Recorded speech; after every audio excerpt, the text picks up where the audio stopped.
جب وہ گھر پہنچے تو تب تک وہ سو گئی تھی۔ زیگم نے اسے جگانا چاہا، وہ تھوڑا سا کسمسائی اور آنکھیں کھول کر اسے دیکھا، لیکن وہ اس پر فوکس نہیں کر پا رہی تھی۔ یہ بات زیگم نے بھی محسوس کی اور اس نے پھر سے آنکھیں بند کر لی۔ چاروں ناچار زیگم نے اسے اپنی باہوں میں اٹھایا اور اندر لے گیا۔ اس کی شال کندھوں سے ڈھلک کر زمین پر گر گئی۔ بیڈ پہ لٹا کر اس نے اس کی نبض چیک کی۔ وہ بہت سست تھی، بالوں کی لٹیں اس کے چہرے پر پھیل گئی تھیں اور وہ سوئی ہوئی کسی اپسرا کی مانند لگتی تھی۔ وہ اس کے بال چہرے سے ہٹانے لگا اور پھر اس کے قریب ہی بیٹھ گیا۔ رات کے اس اندھیرے میں کون تھا جو اس کے دل میں اٹھتے جذبات کا گواہ بنتا؟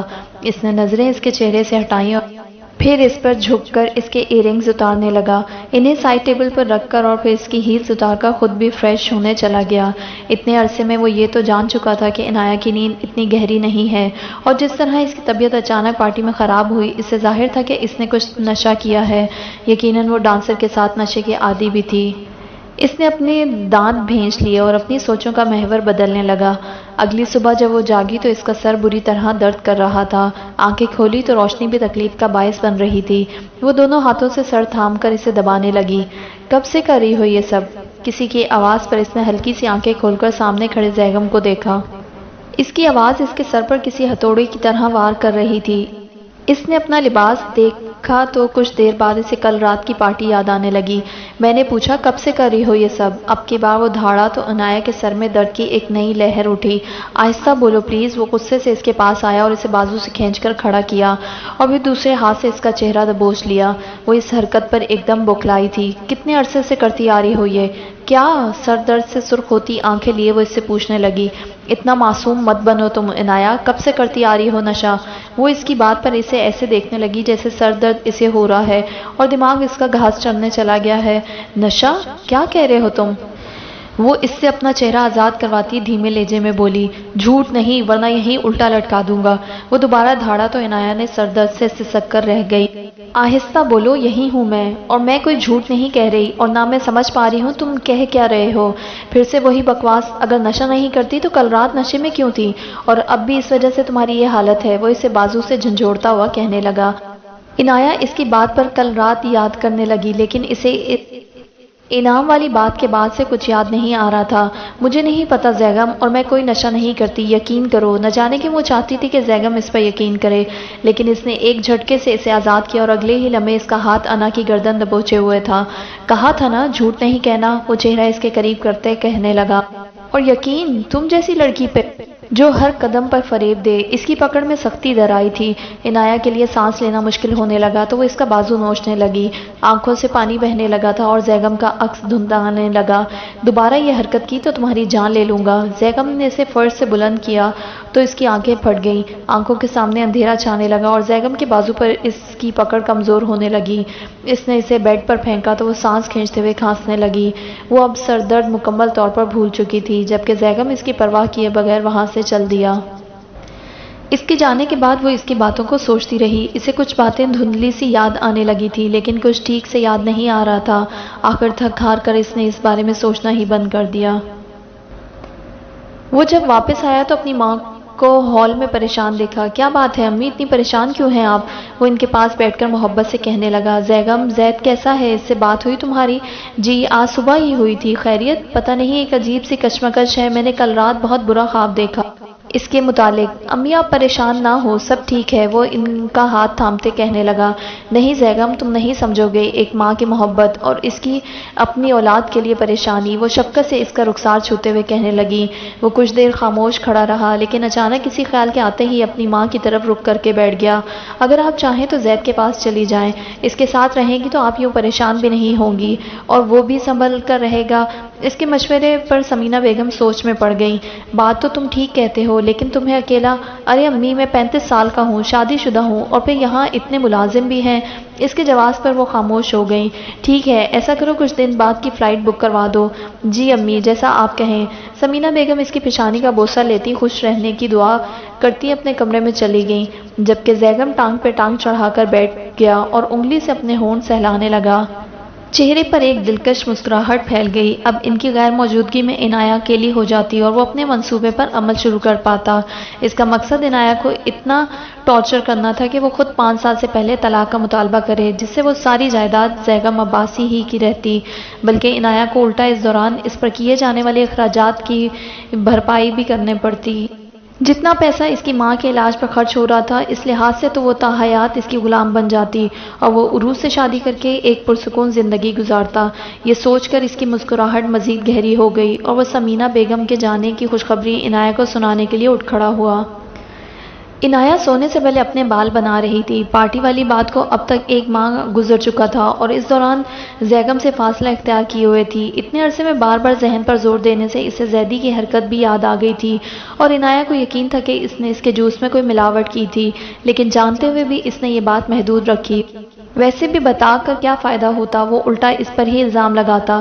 دروازہ کھول کر زیغم اندر داخل ہوا تو اس کی نظر بے اختیار اس پر گئی۔ چہرے پر خوشی صاف ظاہر تھی، لیکن وہ اسے نظر انداز کر گئی۔ مائی ڈیئر وائف، ایک خوشخبری ہے تمہارے لیے، وہ اپنی ٹائی اتار کر پھینکتا ہوا کہنے لگا۔ کیوں، کیا اسرائیل تم سے ملنے آ رہا ہے؟ وہ بنا کسی لگی پٹی کے بولی تو وہ غصے کی جگہ ہنس پڑا۔ اب عنایہ کو کچھ شک ہونے لگا تھا۔ نہیں، بلکہ تمہاری زندگی بدتر ہونے والی ہے۔ وہ اسٹول کا رخ اپنی طرف کرتا اس کے دونوں جانب اپنے ہاتھ ٹکا کر جھکنے لگا۔ اس کا چہرہ اب عنایہ کے عین سامنے تھا۔ خوبصورت شکلوں کے پیچھے کیسے کردار چھپے ہوتے ہیں، وہ اس کی واضح مثال تھا۔ اس کی خاموشی پر وہ خود ہی اپنی وضاحت کرنے لگا۔ تمہارا بادشاہ، مطلب میری امی، زید کے پاس جا رہی ہیں، وہ ایک آنکھ دباتا ہوا کہنے لگا اور عنایہ کے چہرے پر پریشانی کے آثار واضح ہونے لگے۔ وہ اپنے خشک ہونٹوں کو تر کرنے لگی اور زیغم گنگناتا ہوا اس سے دور ہو گیا۔ اگلے کچھ دنوں تک ثمینہ بیگم کی فلائٹ بک ہو گئی اور زیغم ایئرپورٹ پر ان کے ساتھ آیا۔ واپسی پہ کچھ کام نپٹاتے ہوئے اسے رات ہو چکی تھی۔ واپس آ کر سیدھا اپنے کمرے کی طرف بڑھا۔ جب سے اسے نشے والی بات کا علم تھا، عنایہ کے لیے اس کے دل میں جاگتے احساسات پھر معدوم ہونے لگے تھے۔ کمرے میں داخل ہوا تو وہ صوفے پر بیٹھی تھی۔ اسے دیکھتے ہی اٹھ گئی۔ تم آج سے اس کمرے میں نہیں رہو گی، وہ اس کی طرف انگلی سے اشارہ کرتے کہنے لگا۔ ہاں یہی ٹھیک ہے، مجھے کوئی گیسٹ روم دے دو۔ اب چونکہ اس کے خاندان کا کوئی افراد یہاں نہیں تھا تو اس ڈرامے کی بھی ضرورت نہیں تھی۔ وہ اس کی بات پر مسکرانے لگا اور پھر اس کی طرف قدم بڑھانے لگا۔ عنایہ کے ایک دم سامنے آ گیا تو وہ اس سے دور ہونے لگی، لیکن اس کی بازو دبوچ کر ایسا کرنے سے روک دیا۔ تم اس کمرے سے نکلو گی ضرور، لیکن گیسٹ روم میں نہیں رہو گی۔ تو پھر اس نے اپنا جملہ مکمل بھی نہ کیا تھا جب وہ اسے کھینچتا ہوا ٹیرس تک لے آیا۔ اسے ٹیرس پر دھکا دیا تو انا نے خود کو گرنے سے بمشکل روکا۔ تم یہاں رکو گی، وہ اسے طنز سے کہتا ہوا پلٹا۔ تم پاگل ہو گئے ہو کیا، اتنی سردی میں یہاں؟ میں تو نہیں رک رہی، تمہیں شوق ہے تو خوش آمدید، وہ تلخ لہجے میں کہتے ہوئے اس کے سامنے سے ہوتے ہوئے کمرے میں داخل ہونے لگی۔ زیغم نے اسے اس بار بالوں سے دبوچا۔ سمجھ نہیں آئی کیا تمہیں؟ آج سے تمہارا یہی ٹھکانہ ہے، ورنہ میرے پاس اس سے بھی بدتر آپشن ہے۔ وہ اس کے بال کھینچتے ہوئے کہنے لگا تو اس کی چیخ نکل گئی۔ ایک بار پھر اسے ٹیرس پر دھکا دیا اور اب کی بار وہ لڑکھڑاتے ہوئے گر گئی۔ اسے وہیں سردی میں گرا ہوا چھوڑ کر زیغم نے ٹیرس کا دروازہ بند کر دیا۔ وہ ہتھیلیوں کی مدد سے اٹھ کھڑی ہوئی اور دروازے پر ایک زوردار لات رسید کی اور پھر اس کی طرف پش کر لی۔ ہر سو اندھیرا اپنے پر پھیلائے ہوئے تھا اور اسلام آباد میں سردیوں کی یہی لمبی راتیں اسے کھلے آسمان تلے گزارنی تھیں۔ وہ سردی سے بچنے کے لیے اپنے بازو ہتھیلیوں سے رگڑنے لگی۔ سردی کی وجہ سے اس کے منہ سے بھاپ دھوئیں کی صورت نکل رہی تھی۔ خود کو گرم کرنے کے لیے وہ چکر لگانے لگی، لیکن جیسے آج تو اس کی قسمت میں ساری مصیبتیں لکھ دی گئی تھیں۔ کچھ ہی دیر میں بجلی کڑکنے لگی۔ اس نے گھبرا کر دروازہ بجانا شروع کر دیا۔ کچھ دیر بعد زیغم غصے سے وہاں نمودار ہوا۔ وہ اپنے نائٹ سوٹ میں تھا اور اسے وہاں نکال کر خود سکون سے سو رہا تھا۔ کیا مصیبت ہے تمہیں؟ وہ غرا اٹھا تھا۔ بارش ہونے والی ہے، مجھے اندر آنے دو پلیز پلیز زیغم، اس کے چہرے پر سختی دیکھ کر وہ منمنائی تھی۔ اس نے عنایہ کو بازو سے پکڑا اور گرل کے پاس لے گیا۔ پھر ایک جھٹکے سے اسے گرل پر پٹخا کہ اس کا آدھے سے زیادہ دھڑ گرل کے اس طرف لٹک رہا تھا۔ اگر زیغم نے اسے پکڑا نہ ہوتا تو وہ گر کر مر جاتی۔ وہ حواس باختہ ہو کر چلانے لگی۔ اب بتاؤ، ٹیرس پر رہنا ہے زمین میں 6 فٹ کے نیچے؟ وہ اپنی پکڑ اس پر ڈھیلی کرتا ہوا کہنے لگا۔ وہ بری طرح سے چیخ رہی تھی اور اب رونے لگی۔ او پلیز زیغم، مجھے چھوڑ دو، پلیز ایسا مت کرو۔ زیغم کی اس حرکت نے اسے بری طرح خوفزدہ کیا تھا۔ ٹھیک ہے، چھوڑ دیتا ہوں۔ اس نے جیسے ہی عنایہ کو چھوڑا وہ گرل کی دوسری پار مزید لٹک گئی، اس کے منہ سے ایک دہشت زدہ چیخ نکلی، لیکن زیگم نے اسے دوبارہ تھام کر گرنے سے بچا لیا۔ عنایہ کو اب بری طرح سے چکر آنے لگے۔ پلیز آئی ایم سوری، نہیں کرو۔ وہ ہچکیاں بھر کر رونے لگی تو زیگم نے اسے واپس کھینچا اور اس کے پیروں پر کھڑا ہوا۔ لرزنے سے اس کے پیروں پر کھڑا ہونا مشکل ہو رہا تھا۔ عنایہ خود کو کانپتی ٹانگوں سے وہاں سے دور کیا اور دیوار سے چپک کر کھڑی ہو گئی۔ زیگم آنکھوں میں جنون لیے اسے دیکھ رہا تھا۔ وہ اسے وہاں چھوڑ کر چلا گیا۔ دروازہ بند ہوتے ہی بارش شروع ہو گئی تھی۔ اس وقت اسے کسی چیز کا احساس نہیں ہو رہا تھا۔ وہ دیوار کے ساتھ پشت ٹکا کر بیٹھتی چلی گئی۔ خوف ختم ہوا تو سردی کی شدت سے وہ بری طرح کانپنے لگی۔ اس کا وجود اب نیلا پڑ چکا تھا، دانت آپس میں کٹکٹا رہے تھے، لیکن اس کے باوجود اس نے دوبارہ دروازہ بجانے کی جرأت نہیں کی۔ مسلسل 4 گھنٹوں تک وہ ادھر سے ادھر کروٹیں بدلتا رہا۔ رات کا 1 بج رہا تھا اور نیند اس سے کوسوں دور تھی۔ بارش کی فرش سے ٹکرانے پر پیدا ہوتی آواز وہ ابھی تک سن سکتا تھا۔ آج اس کا اپنے پلان کی طرف پہلا قدم تھا۔ اتنی سردی میں کہیں مر ہی نہ جائے، یہ خیال آتے ہی وہ بیڈ سے اٹھ کھڑا ہوا اور ٹیرس کے دروازے کی طرف بڑھا۔ دروازہ کھولتے ہی تیز بارش اور سردی کا اسے شدت سے احساس ہوا۔ اس نے عنایہ کو دیکھا تو وہ فرش پر بے سود گری ہوئی تھی۔ وہ اس کی طرف بڑھا اور ہلانے لگا، لیکن وہ بے ہوش تھی۔ اب اسے اپنی غلطی کا احساس ہونے لگا۔ وہ خود بھی بری طرح بھیگ گیا تھا اور سردی سے ایک جھرجھری بھر اٹھا۔ اس کا ارادہ اسے اتنی دیر باہر رکھنے کا نہیں تھا، لیکن پھر انا کی بدتمیزی سے اسے غصہ آ گیا۔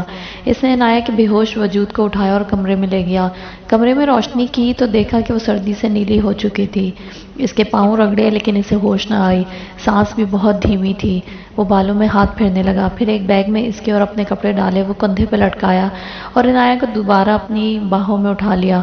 بارش میں اس نے لان کو تیزی سے عبور کیا اور پھر کار کا دروازہ کھول کر اسے پچھلی سیٹ پر ڈالا اور خود ڈرائیونگ سیٹ پر آ بیٹھا۔ چوکیدار نے اپنے کیبن سے ہی ریموٹ کے ذریعے گیٹ کھولا۔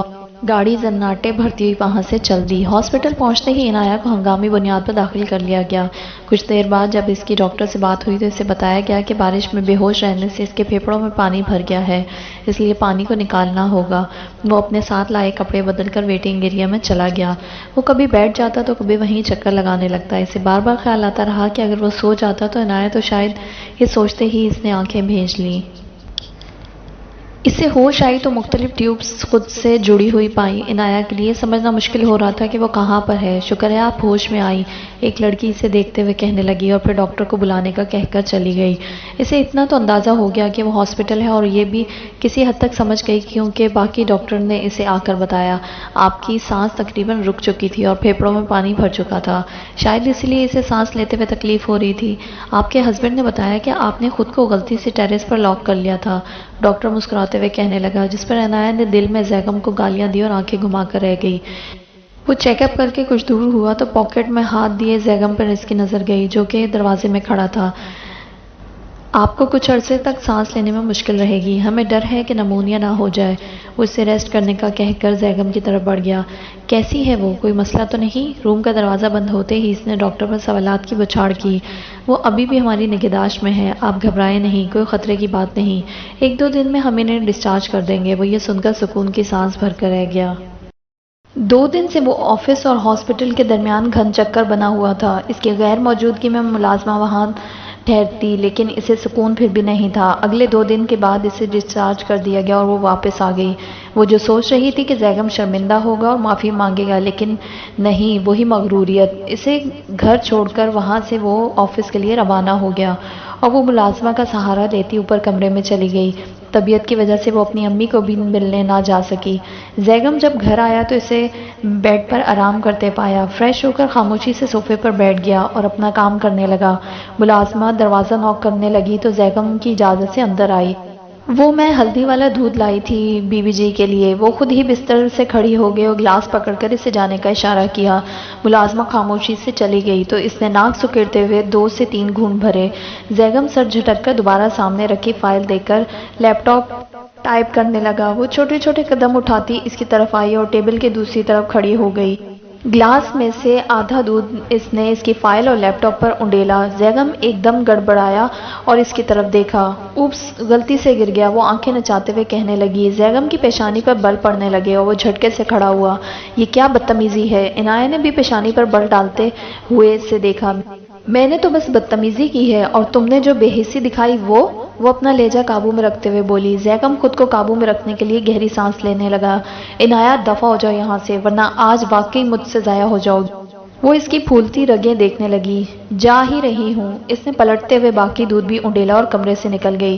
وہیں زیغم غصے سے اس کی پشت دیکھتا رہ گیا اور پھر لیپ ٹاپ فرش پر پٹخ دیا۔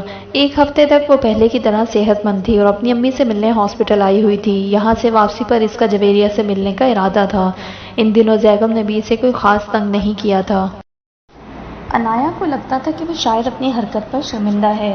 ہاسپٹل سے واپسی پر وہ کیفے پہنچی اور جویریہ کا انتظار کرنے لگی، لیکن اسے دیکھ کر انا کو تو جیسے صدمہ ہی لگ گیا۔ وہ بہت کمزور ہو چکی تھی اور چہرے پر نیلے نشان واضح تھے۔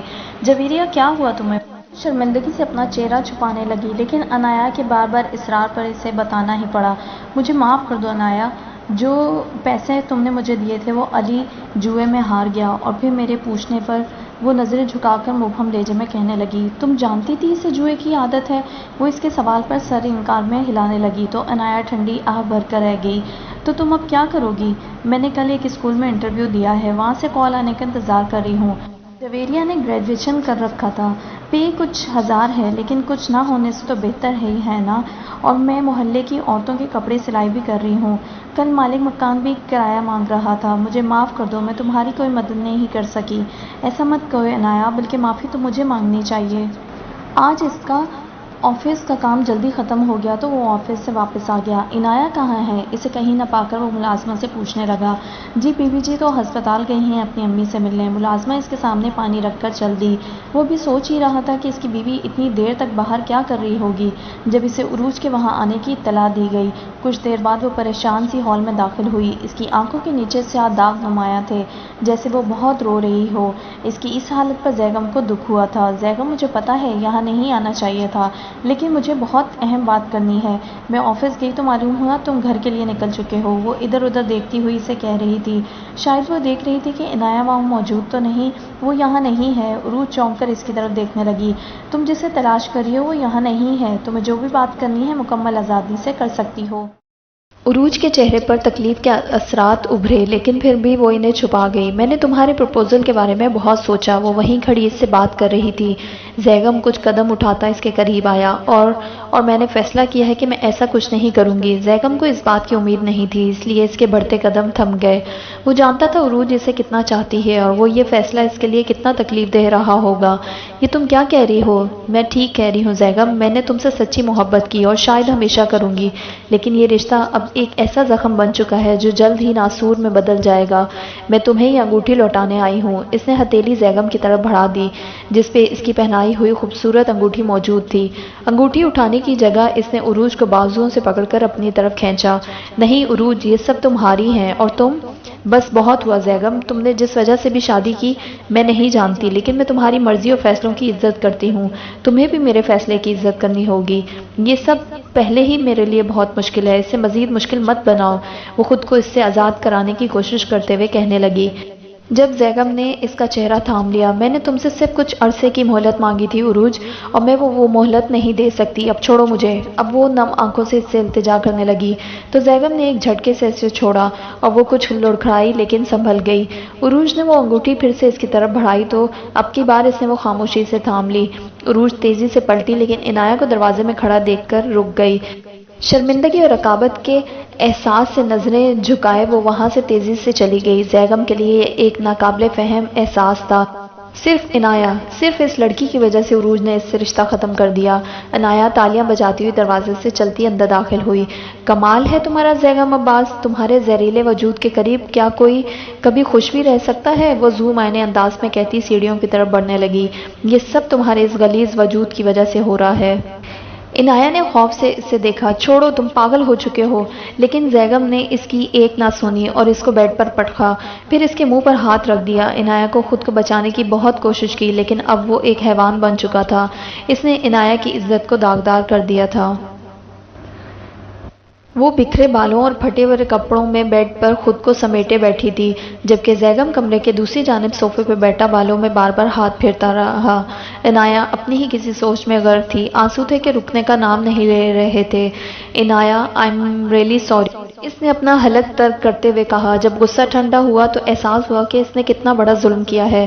وہ جو گھٹنوں کے گرد بازو حمائل کیے ہل رہی تھی ایک دم رکی، لیکن نظریں ہنوز ایک نقطے پر مرکوز تھیں۔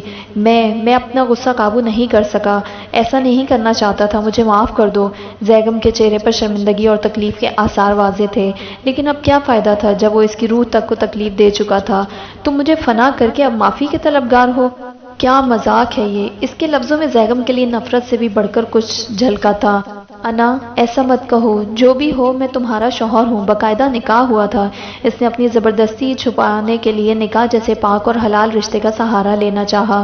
کسے بیوقوف بناتے ہو تم؟ وہ نکاح جو تم نے مجھے محض تکلیف دینے اور اپنے ظلم کو جائز بنانے کے لیے کیا، ہم میں کوئی محبت کا رشتہ نہیں تھا۔ یا وہ نکاح جو تم نے اپنے بھائی کی نظر میں گرانے کے لیے کیا، یا وہ نکاح جس میں قبول ہے کہنے سے پہلے ہی طلاق کے پیپرز پر دستخط لیے گئے، کیا وہ معاہدہ کسی بھی صورت اس نکاح جیسے پاک رشتے کا حصہ تھا؟ دیکھو عنایہ، میں اپنی غلطی مان رہا ہوں، لیکن تمہیں بھی اپنی حالت کی نزاکت کا احساس ہونا چاہیے تھا۔ اس میں تم بھی اتنی ہی قصوروار ہو۔ وہ اپنے اسی سپاٹ لہجے میں کہتا وہاں سے چل دیا، جبکہ عنایہ کے دل میں صرف ایک ہی خواہش تھی کہ اسے اتنی ہی تکلیف دے جتنی اس نے اسے دی ہے۔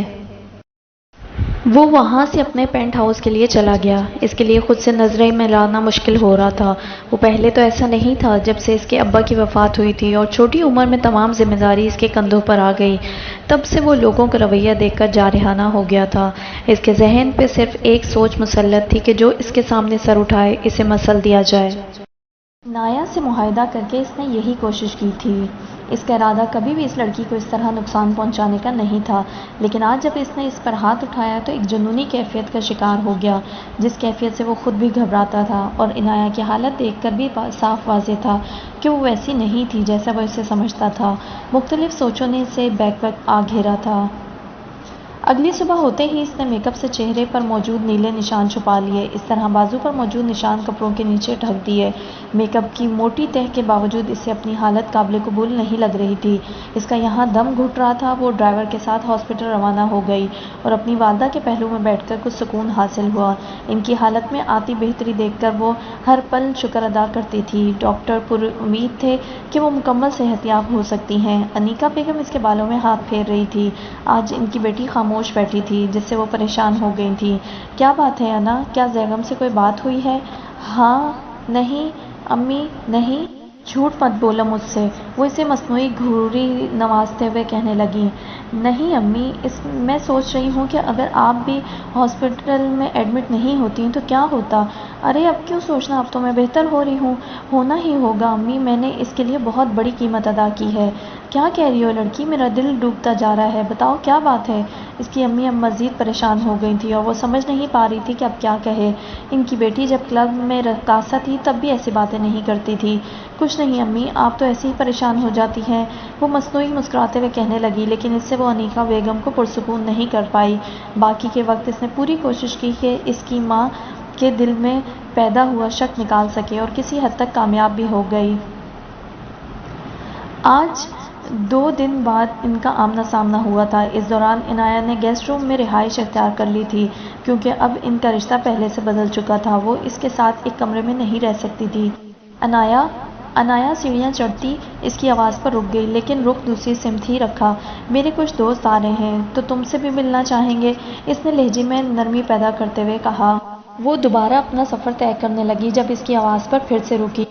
انہیں نہیں لگنا چاہیے کہ ہمارے درمیان کوئی مسئلہ ہے، اور میں نے تمہارے اکاؤنٹ کو ری اوپن کروا دیا ہے۔ اس میں کچھ پیسے بھی جمع کروائے ہیں تمہاری ضرورت کے لیے۔ اگر مزید، وہ اس کی بات مکمل ہونے سے پہلے سیڑھیوں پر دوڑتی ہوئی وہاں سے چل دی۔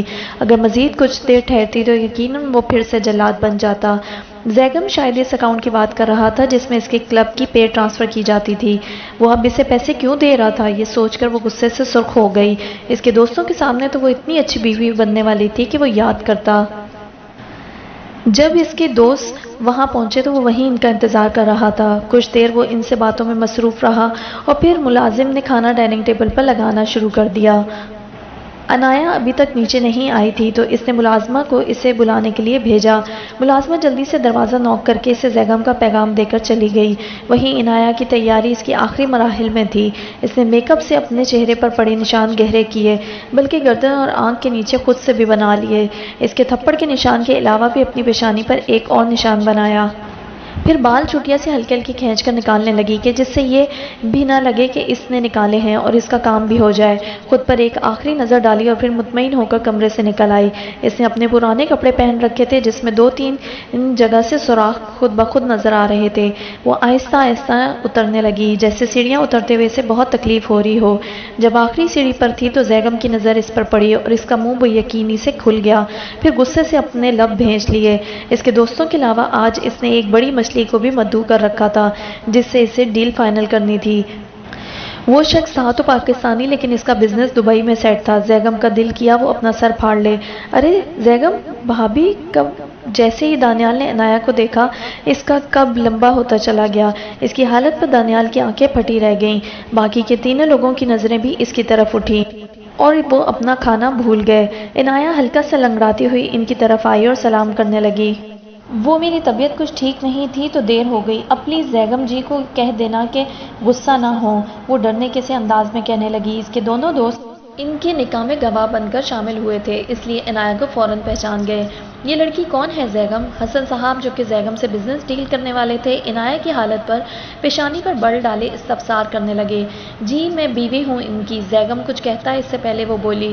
اب کی بار حسن صاحب کی آنکھیں پھیل گئیں اور زیغم زبردستی مسکرانے لگا۔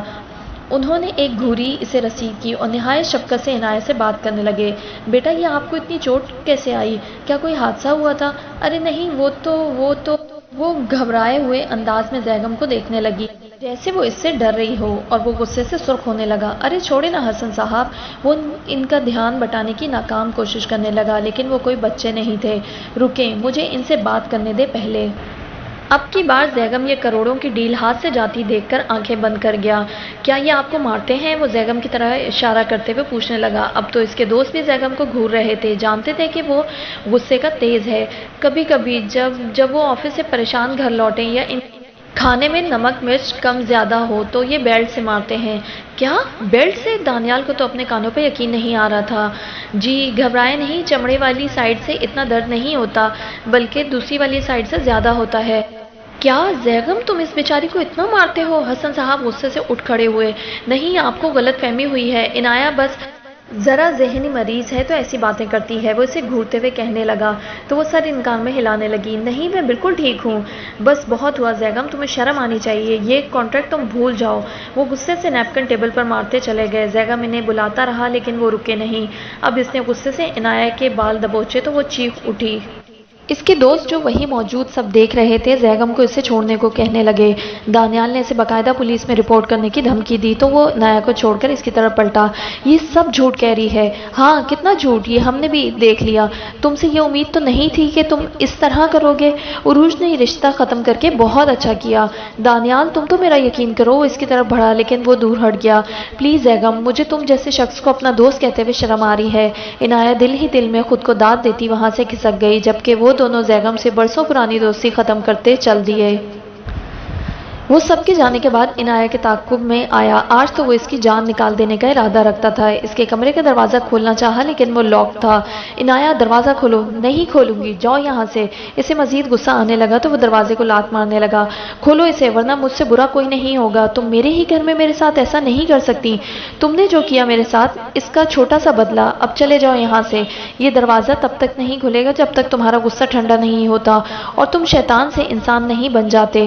وہ بھی بند دروازے کے پیچھے سے چلائی تھی۔ تمہاری یہ حرکت مجھے مزید غصہ دلا رہی ہے، کھولو اسے۔ لیکن اس بار اسے اپنے جواب میں صرف خاموشی ہی ملی۔ ٹھیک ہے تو تم ایسے نہیں مانو گی۔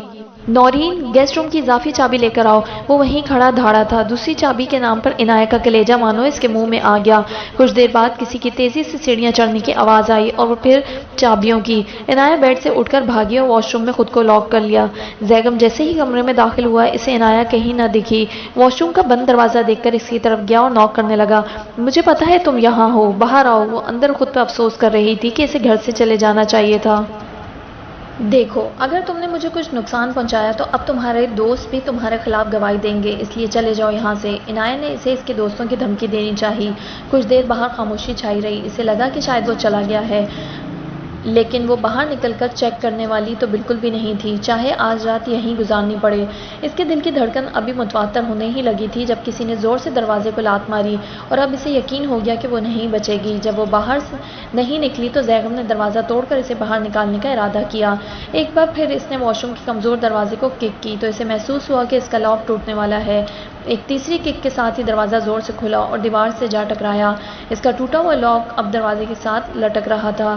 جیسے ہی دروازہ کھلا عنایہ نے چیخنا شروع کر دیا۔ دونوں کے دل تیزی سے دھڑک رہے تھے۔ زیغم نے اسے کھینچ کر باہر نکالا اور اپنے سامنے کیا۔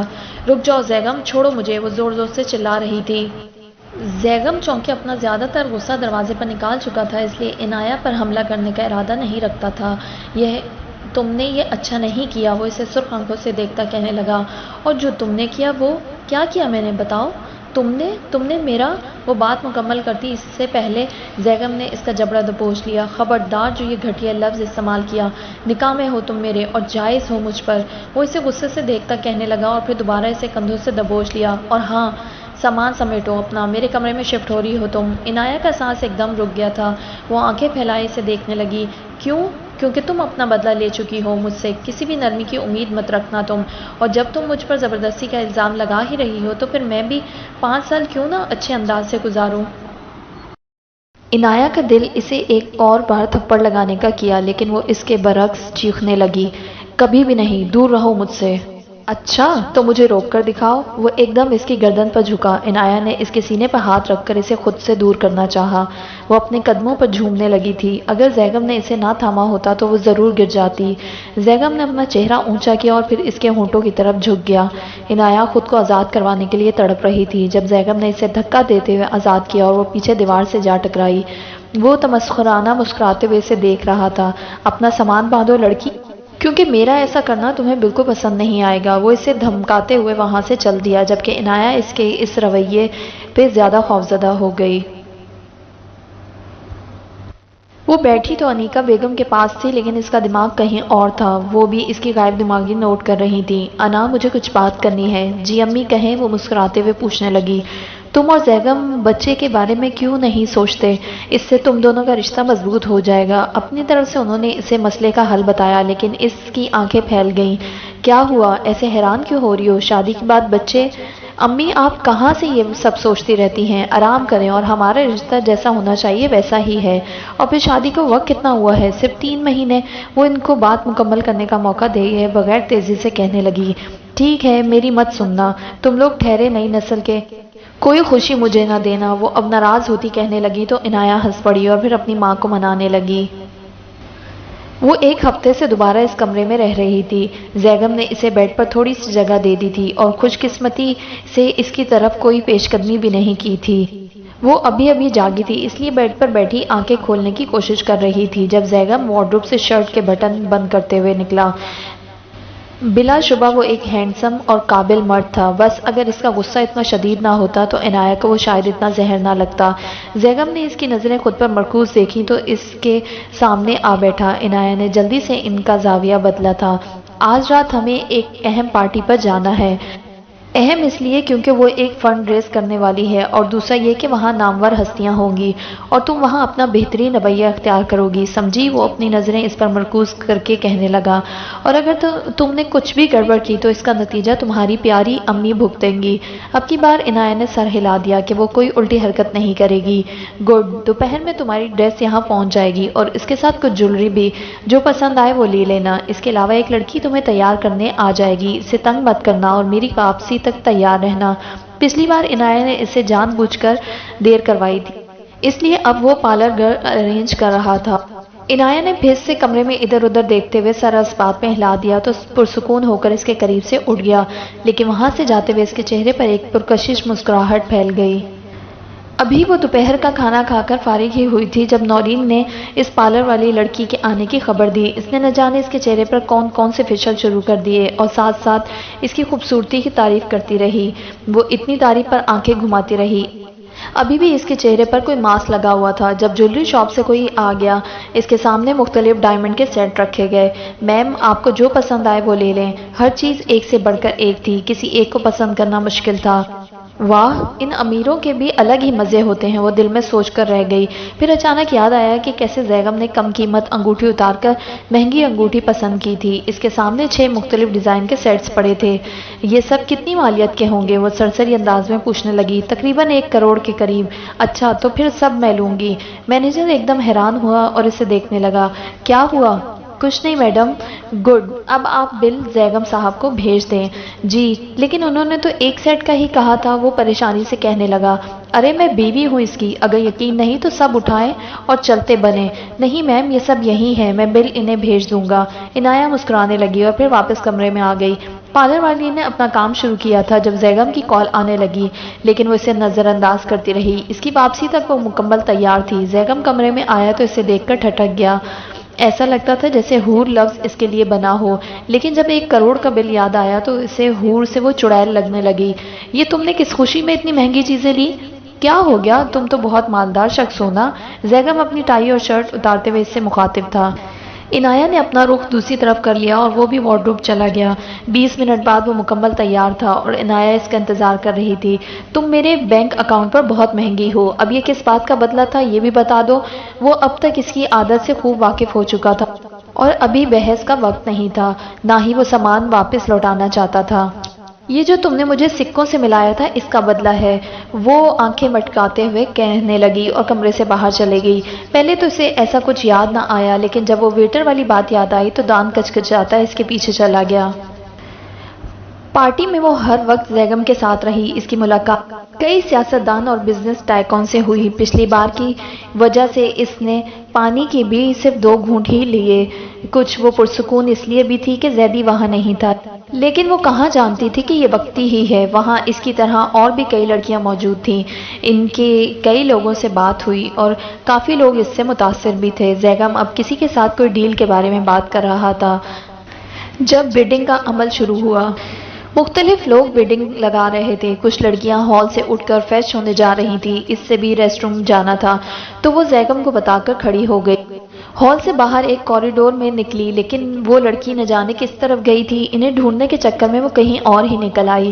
انجان جگہ دیکھ کر اس نے واپس گرینڈ ہال جانے کا فیصلہ کیا، لیکن کوئی اس کے تعاقب میں وہاں پہنچ چکا تھا۔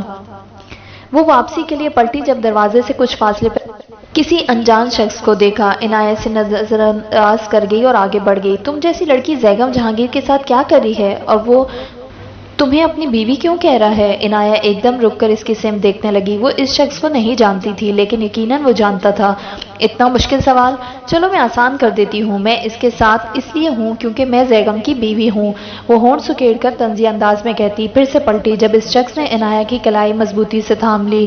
آبسیڈین کی مشہور ڈانسر، ایک ٹائکن کی بیوی، کیا وہ اس بارے میں نہیں جانتا؟ ابھی وہ اپنی بات جاری رکھے ہوئے تھا جب عنایت تیش کے عالم میں پلٹی اور ایک زوردار مکہ اس کے ناک پر رسید کیا۔ ہڈی پہ چوٹ لگنے کی وجہ سے وہ ایک دم اسے آزاد کر کے پیچھے ہٹا۔ خبردار جو دوبارہ میرے راستے میں آئے، وہ تیزی سے کہتی وہاں سے چل دی، جبکہ وہ شخص بھی غصے میں اس کے پیچھے بھاگا۔ جب تک وہ واپس آئی بیڈنگ ختم ہو چکی تھی۔ زیگم اسے اپنی طرف بڑھتے دیکھ کر اسی سمت چل دیا۔ میرے خیال سے ہمیں واپس کسی نے اس کی بات بہت بدتمیزی سے کاٹی تھی۔ زیگم جہانگیر، تمہارا اسٹینڈرڈ اتنا کب سے گر گیا کہ تم ناچنے والیوں کو اپنی بیوی کہنا پڑا؟ آس پاس موجود لوگ ان کی طرف متوجہ ہوئے تھے اور عنایت خود پہ ان کی نظریں محسوس کر کے ہونٹ چبانے لگی، جبکہ زیگم کو 1 سیکنڈ لگا تھا غصہ آنے میں۔ وہ شخص اس کا حریف تھا، یقیناً عنایت کے بارے میں جانتا تھا۔ یہ کیا بکواس ہے؟ معافی مانگو ہم دونوں سے، وہ خود کو بمشکل قابو میں رکھے کہنے لگا۔ بکواس نہیں، سچ ہے یہ، تمہاری بیوی ایک کلب ڈانسر ہے، خود کو بیچتی۔ وہ شخص مزید کچھ کہہ پاتا کہ اس سے پہلے زیگم نے غصے میں اس پر حملہ کر دیا۔ اس کے منہ اور ناک سے خون بہنے لگا، جبکہ عنایت کے ساتھ باقی مہمان بھی ایک دم حیران و پریشان ہو گئے۔ میری بیوی پر الزام لگاتے ہو؟ تمہاری زبان گدی سے کھینچ لوں گا میں۔ عنایت ہوش میں آئی اور اسے روکنے کے لیے کہنے لگی، لیکن اس پر جنونیت سوار تھی۔ ایک طرف سے سیکیورٹی گارڈ بھاگے آئے اور زیگم کو اس سے دور کرنے لگے، لیکن اسے قابو کرنا مشکل ہو رہا تھا۔ زیگم پلیز چلو یہاں سے، وہ اپنی لہو ہوتی نظریں اس شخص پر مرکوز کیے تھا۔ آخر کچھ مشقت کے بعد وہ لوگ اسے قابو کر پائے اور ہال سے باہر لے گئے۔ زیگم نے انہیں دھکا دے کر خود سے الگ کیا اور خود گہرے سانس لینے لگا۔ عنایہ اس سے کچھ فاصلے پر کھڑی رہی، اسے اس کی جنونیت سے خوف محسوس ہو رہا تھا۔ زیگم نے اس کا ہاتھ تھاما اور وہاں سے کھینچتا ہوا پارکنگ میں لے گیا۔ ڈرائیونگ سیٹ سنبھالتے ہی اس نے گاڑی سٹارٹ کی اور تیزی سے اسے وہاں سے نکالنے لگا۔ کچھ لمحے ان دونوں کے درمیان صرف خاموشی ہی چھائی رہی۔ عنایہ کے لیے یقین کرنا مشکل ہو رہا تھا کہ زیگم نے اس کے لیے کسی اور پر ہاتھ اٹھایا۔ وہ اس کو دیکھنے لگی، غصے کی شدت سے پیشانی پر پسینے کی بوندیں نمودار ہو چکی تھی اور ہاتھا پائی سے اس کی شرٹ بھی خراب ہو چکی تھی۔ عنایہ نے جھجکتے ہوئے ٹیشو پیپر نکالا اور اس کی شرٹ صاف کرنے لگی۔ پھر دوسرے ٹیشو پیپر سے اس کی پیشانی صاف کرنی چاہی، لیکن اس نے عنایہ کی بازو تھام لی۔ پھر نظر سڑک پر مرکوز رکھے اس کا ہاتھ اس کی گود میں رکھ دیا تو دوبارہ اس نے ایسی کوئی حرکت کرنے کی کوشش نہیں کی۔ وہ جب سے گھر لوٹا تھا ادھر سے ادھر چکر لگا رہا تھا۔ عنایہ بیڈ پر لیٹی اسے دیکھ رہی تھی۔ دونوں ابھی بھی اس لباس میں ملبوس تھے۔ زیگم اب بس کر دو پلیز، تم نے اس کو کافی زخمی کیا تھا، اب تو غصہ تھوک دو۔ وہ اس کی بات پر رکا اور پلٹ کر عنایہ کے سامنے آ کھڑا ہوا۔ ہاں بالکل، اور تم؟ وہ اس کی بات پر ٹھٹکی تھی اور انداز پہ بھی۔ میں کیا؟ تمہیں کیا ضرورت تھی ہر شخص سے روابط رکھنے کے؟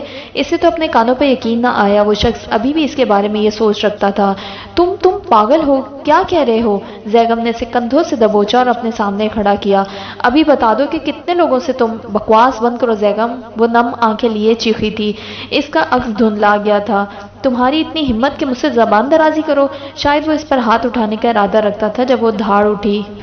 اگر مجھ پر ہاتھ اٹھایا تو کاٹ دوں گی وہ ہاتھ۔ ابھی کچھ لمحے پہلے جو وہ سوچ رہی تھی کہ شاید وہ بدل رہا ہے، وہی سوچ پھر معدوم پڑ گئی۔ زیگم اپنے دانت کچکچانے لگا اور پھر اسے کھینچنے لگا۔ چھوڑو، کہاں لے جا رہے ہو مجھے؟ لیکن وہ بنا کسی جواب دیے اسے گیسٹ روم میں لے گیا اور اندر دھکا دیا۔ اسی اثنا میں اس کی آستین بھی پھٹ گئی۔ تم اس لائق نہیں کہ تم سے نرمی برتی جائے، اب یہیں بند رہو گی تم جب تک تمہارا دماغ ٹھکانے پر نہیں آ جاتا اور تم یہ ناجائز رشتے ختم نہیں کر دیتی۔ وہ دروازہ بند کرنے لگا جب عنایہ اس کی طرف لپکی، لیکن وہ تب تک کمرے کا دروازہ بند کر چکا تھا۔ عنایہ دروازے کو زور زور سے پیٹنے لگی، لیکن کون تھا جو اس کی مدد کو آتا؟ اسے بند کرنے کے بعد وہ دوبارہ اپنے کمرے کی طرف گیا اور سر تھام کر بیٹھ گیا۔ وہ جانتا تھا کہ عنایہ کا اس سے کوئی رابطہ نہیں، لیکن اسے غصہ اسی پہ آتا تھا کہ آخر کیوں اس کا ماضی صاف نہیں تھا۔ وہ اس معاملے میں کمزور تھا، بے حد کمزور۔ وہ جانتا تھا کہ کسی نہ کسی دن اسے اس سب کا سامنا ضرور کرنا پڑے گا، لیکن تب وہ عنایہ سے صرف نفرت کرتا تھا اور ایسی حالت میں اسے مزید بے عزت کرنے کی خواہش رکھتا تھا۔ لیکن آج جب ایسا ہوا تو وہ صرف اس شخص کی جان نکالنا چاہتا تھا جس نے اس پہ انگلی اٹھائی، اور اب اسے اس رد عمل کی وجہ سے خود پر غصہ آ رہا تھا۔ وہ لڑکی اسے بھی زید کی طرح پاگل کر رہی تھی اور اس کی یہی سزا تھی کہ وہ بھوکی اور پیاسی وہاں قید رہے تب تک جب تک وہ نارمل نہ ہو جائے۔ اسے وہاں قید میں ساری رات گزر گئی۔ اب وہ انتظار کر رہی تھی کہ کوئی اسے آزاد کرے گا، لیکن ایسا نہیں ہوا۔ رونے سے اس کی آنکھوں میں سوزش اتر آئی تھی۔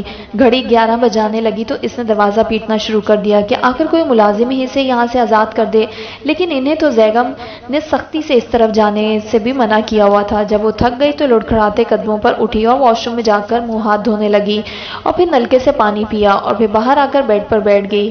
اپنی سوچوں میں گھرے اس کی کب آنکھ لگ گئی اس کا اسے احساس بھی نہ ہوا۔ جب عنایہ کی آنکھ کھلی تو رات کے 9 بج رہے تھے۔ پہلے تو اسے یقین نہ آیا کہ اسے سوتے ہوئے اتنا وقت کھو گیا، لیکن پھر جا کر دروازہ کھولنے کی کوشش کی، لیکن بے سود۔ اب اسے اس جگہ سے گھبراہٹ ہونے لگی تھی۔ آخر اسے اب تک قید میں کیوں رکھا گیا تھا؟ پیٹ میں بھی چوہے ناچ رہے تھے۔ وہ زور لگا کر دروازہ کھولنے کی کوشش کرنے لگی اور پھر اپنے دشمن جان کو پکارنے لگی۔ جب وہ اس کی صدا پر نہ آیا تو وہیں زمین پر ڈھیر ہو گئی، اس امید کے ساتھ کہ کبھی تو وہ دروازہ کھولے گا۔ ہر گزرتے گھنٹے کے ساتھ اس کی امید کم ہوتی جا رہی تھی۔ کہیں وہ اسے باقی کے 5 سال یہیں قید رکھنے کا ارادہ تو نہیں رکھتا تھا؟ یہ سوچ کر اس کی روح تک کانپ گئی اور وہ اپنے خیالات جھٹکنے لگی۔ رات بھی بیت گئی اور اگلی صبح بھی آ گئی، لیکن ایک بار بھی کوئی اس طرف نہ آیا۔ بھوک نے اب شدت اختیار کر لی تھی۔ وہ مسلسل پانی پی کر اپنا پیٹ بھرنے کی کوشش کر رہی تھی، لیکن اب وہ بھی مشکل ہو رہا تھا۔ عنایہ جیسے ہی کھڑی ہوتی کمزوری سے اس کا سر بری طرح چکرانے لگتا۔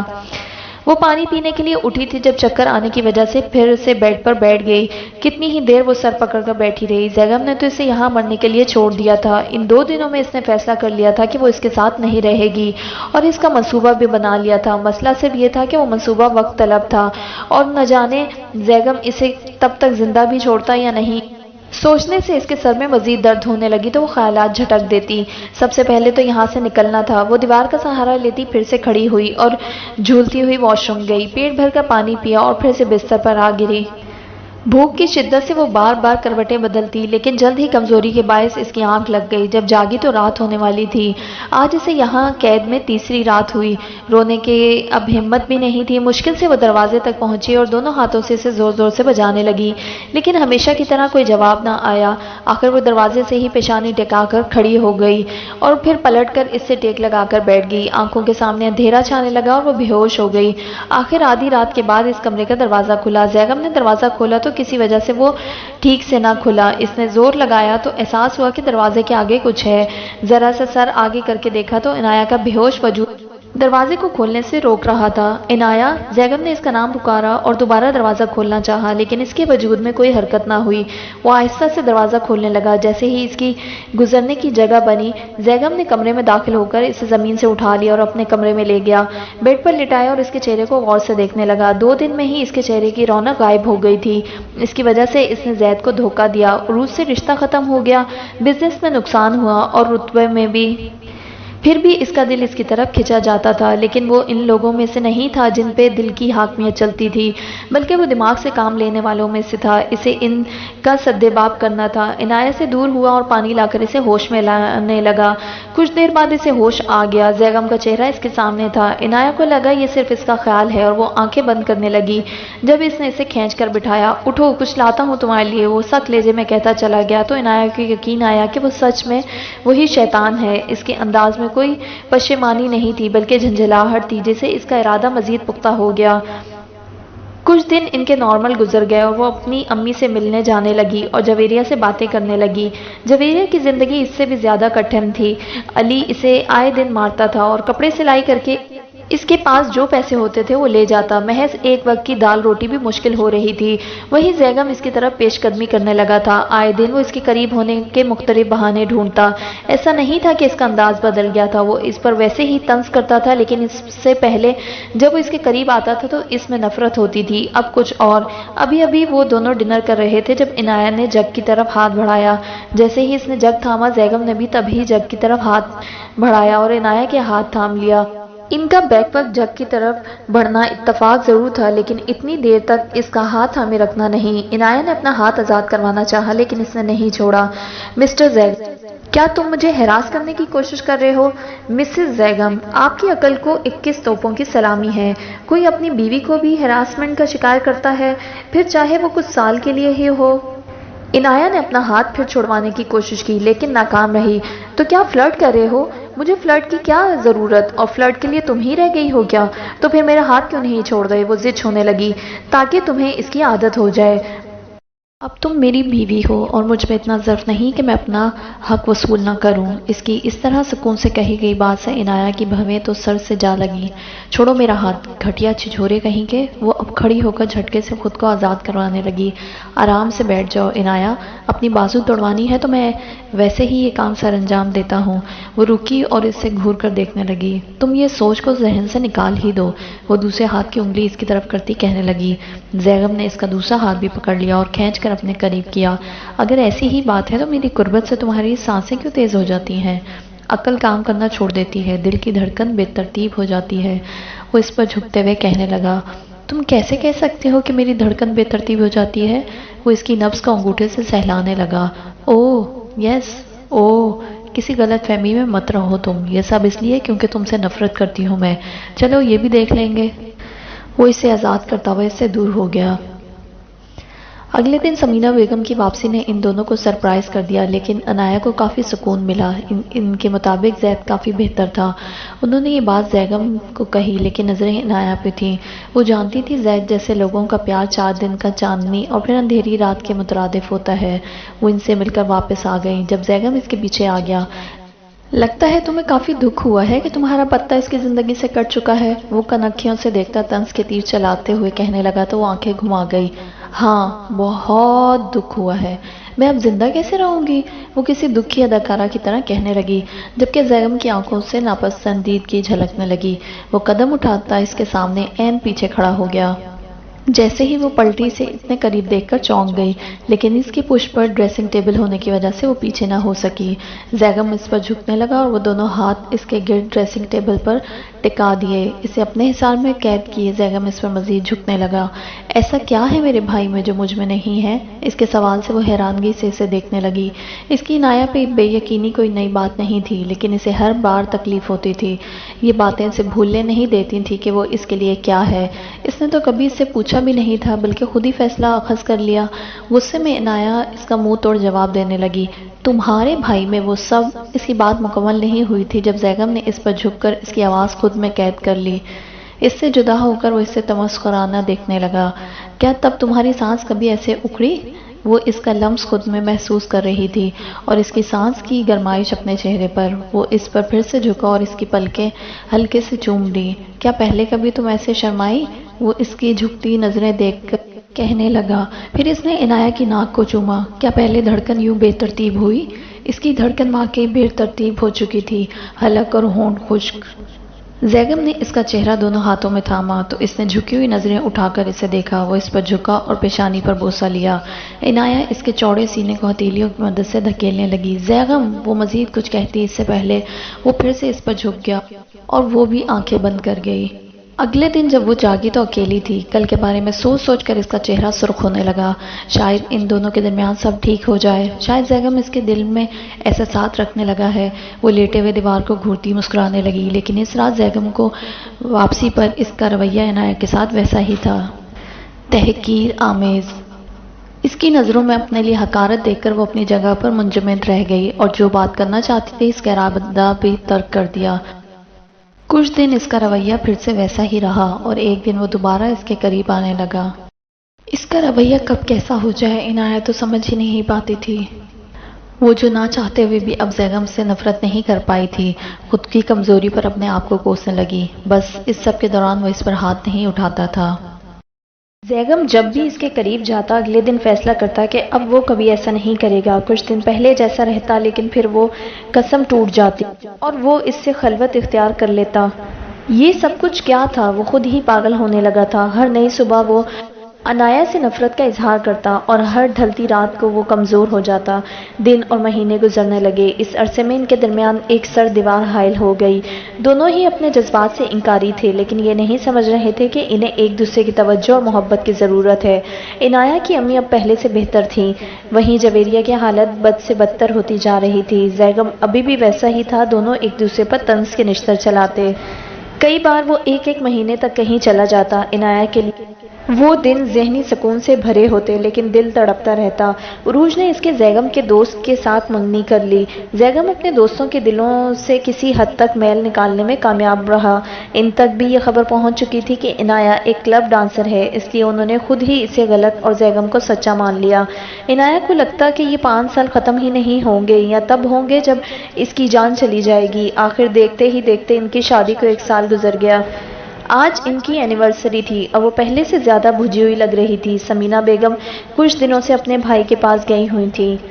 اس کا دل کر رہا تھا کہ وہ دھاڑی مار مار کر روئے۔ کہنے کو تو وہ اسے نہیں مارتا تھا، لیکن اپنی بے رخی سے اور استعمال کرنے سے ہر لمحہ دردناک موت مرتی تھی۔ کچھ دنوں سے اس کی طبیعت بھی ٹھیک نہیں تھی۔ انیکا بیگم نے بھی نوٹ کیا تھا۔ ان کے کہنے پر چیک اپ کروایا تو خوشخبری کا علم ہوا، لیکن اس کے لیے یہ کوئی خوشخبری نہیں تھی۔ زیغم تو اسے ہی قبول نہیں کرتا تھا، تو بچے کو کرنے کا تو سوال ہی پیدا نہیں ہوتا تھا۔ پھر بھی اسے بتانا تو تھا ہی۔ جب وہ گھر آیا تو فریش ہونے چلا گیا۔ دونوں خاموشی سے کھانا کھا رہے تھے جب اس نے اسے توڑا۔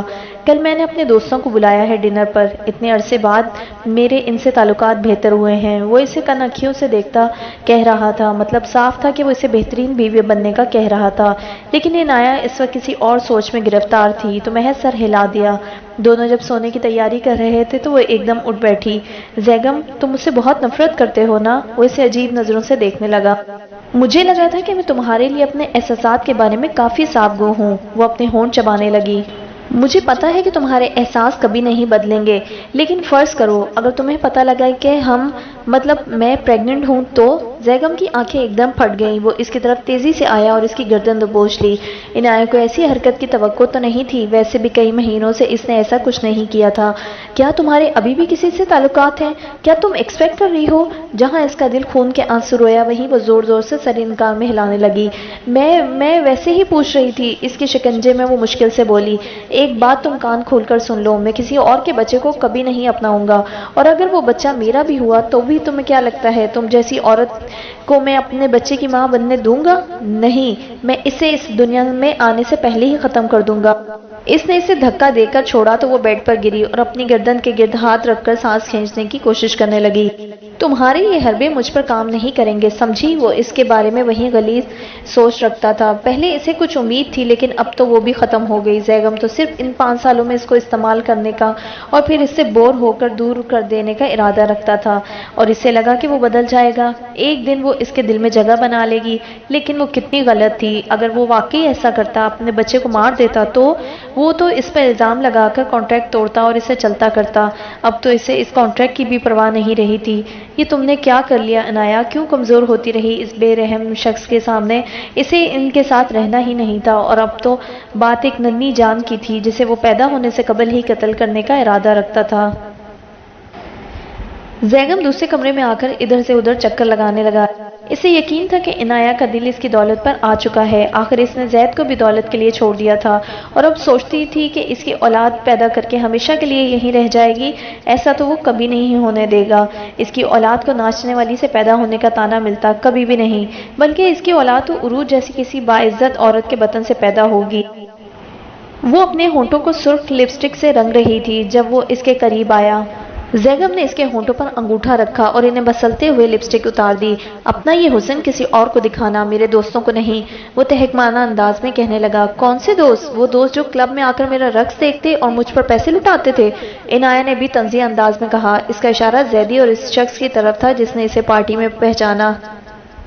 ویسے بھی اس کے سامنے کھڑا وجیح لیکن بیمار ذہنیت رکھنے والا یہ شخص کبھی نہیں بدل سکتا تھا، تو وہ اب بھی اسے مزید تکلیف دینے کا موقع نہیں دینے والی تھی۔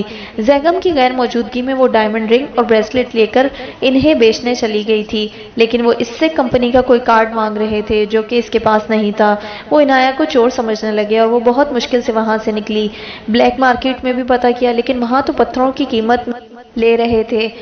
وہ تمام زیورات اوتھینٹک ڈائمنڈ سے بنے تھے جنہیں وہ اسے نہیں بیچ سکتی تھی، اور یہاں سے جانے کے لیے اسے پیسے چاہیے تھے۔ زیگم نے اسے جبڑے سے پکڑ لیا۔ دونوں میں ہی کل رات کو لے کر غصہ پایا جاتا تھا۔ چلو وہ تو رقص ہی دیکھتے تھے، ورنہ تم سے کیا بعید؟ وہ جان بوجھ کر اس پر ایک بار پھر کتنی آسانی سے الزام لگا گیا۔ تم پچھتاؤ گے زیگم جہانگیر۔ وہ پلٹا تو عنایہ سخت لہجے میں بولی۔ پچھتا تو میں رہا ہوں، کسی اور کی مصیبت اپنے گلے باندھ کر، اور اس طرف پش کیے جواب دیتا وہاں سے چل دیا۔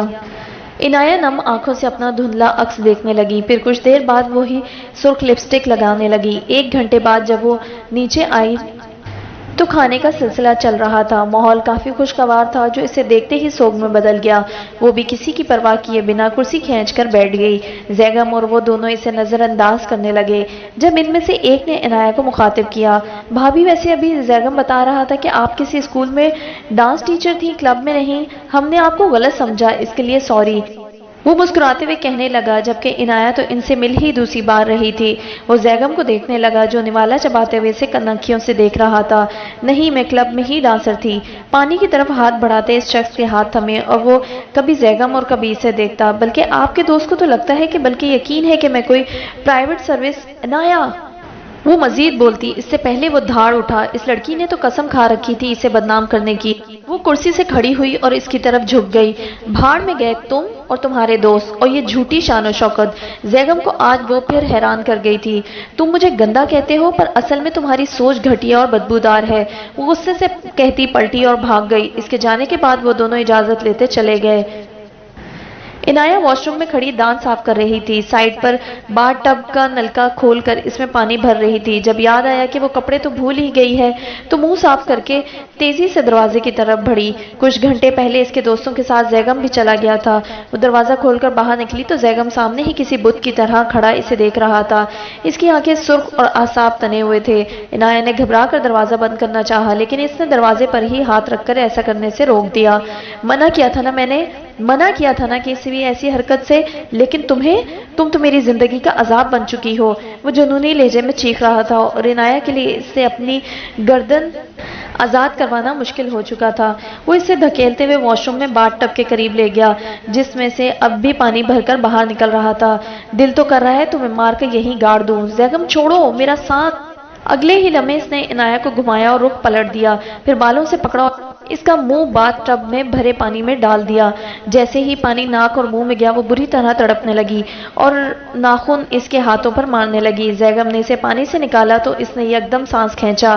تمہاری وجہ سے آج لوگ ہنستے ہیں مجھ پر۔ ایک بار پھر اس نے عنایہ کو پانی میں غوطہ دیا اور وہ پہلے کی نسبت اپنے حواس کھونے لگی۔ کچھ سیکنڈز کے بعد اسے پھر باہر کھینچا اور وہ چیخ رہی تھی، جو لوگ مجھ سے ڈرتے تھے وہ اب پیٹھ پیچھے میری بیوی کو ناچنے والی کہہ کر ہنستے ہیں۔ اس نے عنایہ کو دوبارہ غوطہ دیا اور اس کے اعصاب ڈھیلے ہونے لگے۔ وہ بے ہوش ہوتی اس سے پہلے زیگم نے اسے گیلے فرش پر پٹکا اور وہاں سے چل دیا۔ عنایہ کھانستے ہوئے پانی نکالنے لگی اور پھر بے ہوش ہو گئی۔